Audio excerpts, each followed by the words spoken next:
Business news now fresh from the Iloilo Trade Mission in March. British Chambers of Commerce in Southeast Asia will be joining a 2-week roadshow in Britain starting April 30 in a bid to attract more investors into their respective countries.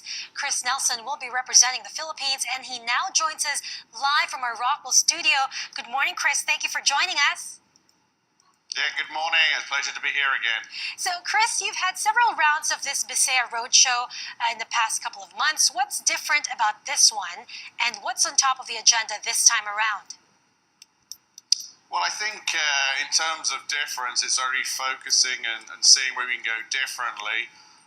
We're going to Kent, we're going to Southampton, we're going to Sheffield. These are cities or areas we've not been to before. So that's the difference. The other thing I would stress here is the continuity. We're keeping up a continual focus on developing trade and investment between the two countries. Let's not forget the UK is the largest investor in the Philippines, from Europe, 1 billion. And the current estimated trade between the two countries is at £1.5 billion.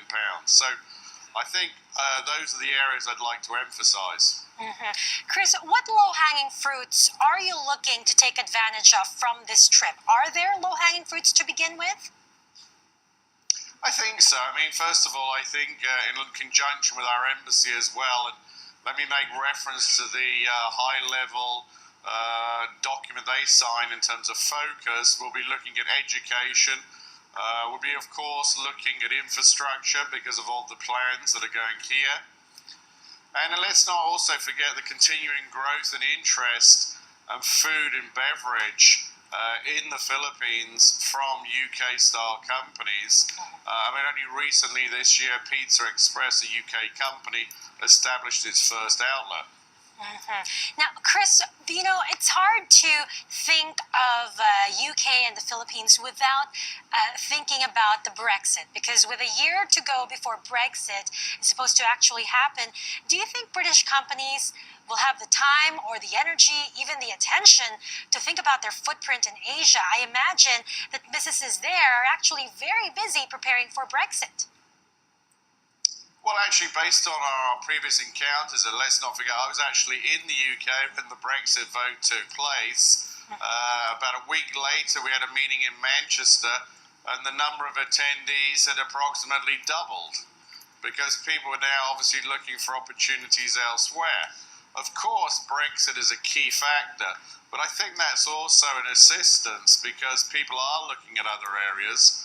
The Philippines is a very attractive market with its growth rate, with its increasing the population, which is obviously opportunities in terms of consumer goods, education, infrastructure, energy, and ICT. So, yes, Brexit will always be a key factor, but if anything, it's a positive for us. But I recall, Chris, how before the June 2016 referendum, the UK Treasury actually warned that a leave vote would result in a UK recession. You don't think that this is weighing in any way on investors' minds or sentiments or even plans in Asia Pacific? I've not seen it specifically in relation to the Philippines. Let me stress also that obviously the Chamber tends to work very heavily, obviously, with SMEs.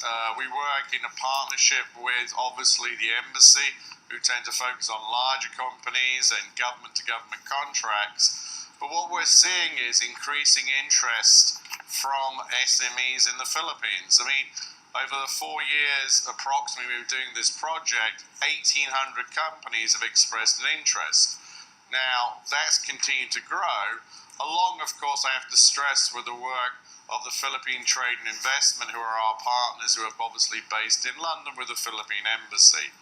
So, no, I actually see a positive. But the key stress here is to keep up our efforts, to keep up the momentum. And of course, you're taking charge of keeping up that momentum.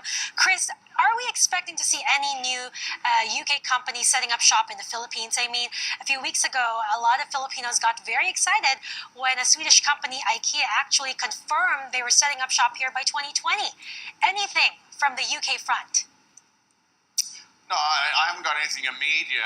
Obviously, what we've seen is small to medium-sized companies coming in. I already mentioned Pizza Express, which is a UK entity. we are seeing other companies continuing to develop interest. You made a reference to our Iloilo Trade Mission, which was very successful. One of our members, Sea Asia, went back and is looking at developing the Dumangas port. So I think when we look at this, no, I can't give you any new specific, but what we're seeing is continuing interest from existing members. We're seeing new companies expressing a desire, and we expect those to be established now and going forward. And finally, Chris, the looming U.S.-China trade war, very big in the news lately. I was wondering how you think the UK will benefit or will be at a disadvantage because of this looming trade war.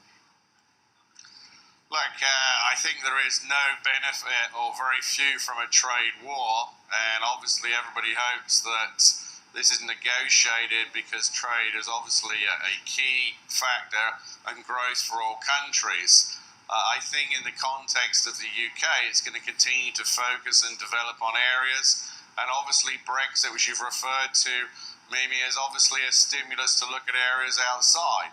But frankly, overall, everybody hopes there is no trade war. From our perspective, we're going to keep on promoting the Philippines in the UK and vice versa, Philippines investment to the UK. Exciting next few weeks for the chamber there.